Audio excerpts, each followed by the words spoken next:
Hello students, तो आज हम करेंगे एक्सरसाइज 11.1 का क्वेश्चन नंबर 2। तो क्वेश्चन नंबर 2 क्या कहता है? We already know the rule for the pattern of letter L, C and F. तो यहाँ पे कह रहा है कि हम लोग पहले से एल, सी, एफ के लिए पैटर्न जानते हैं।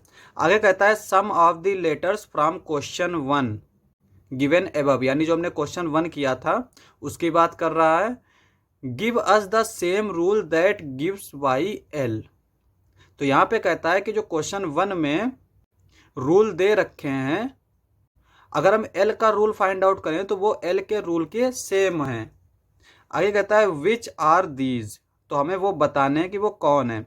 वाई डज दिस हैपन, और ये भी बताना है कि ऐसा क्यों हुआ। ठीक है, तो पहले यहाँ पे एल देखो, ये एल है ना, सॉल्यूशन डाल लेते हैं यहाँ पे।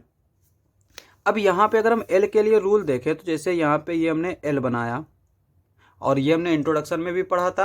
तो यहाँ पे एक एल बनाने के लिए दो मैच स्टिक्स की जरूरत पड़ती है।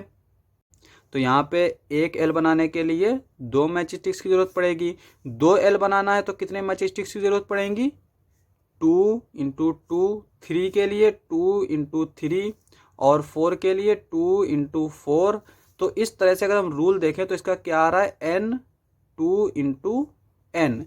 ये हमारा 4 हो जाएगा, ये हमारा 6, ये हमारा 8 और ये 2n। तो जो रूल आया है वो 2n आया है। तो हमें देखना है कि क्वेश्चन 1 में कहाँ कहाँ 2n आ रहा है। तो यहाँ पे ये हमारा क्वेश्चन 1 है जो कि हमने कल किया था। तो यहाँ पे अगर हम देखें तो ये 2n है और ये 2n है। तो कौन कौन सा है? a और d। तो यहाँ पे हम लिख लेंगे आंसर में a एंड d पार्ट। ए और डी पार्ट का रूल जो है सेम है एल की तरह। और ऐसा क्यों हो रहा है? क्योंकि हम यहाँ पे देख सकते हैं कि जैसे ये एल है, एल को बनाने के लिए दो मैच स्टिक्स की जरूरत पड़ी। और यहाँ पे अगर हम देखें तो टी को बनाने के लिए दो मैच स्टिक्स की जरूरत पड़ी।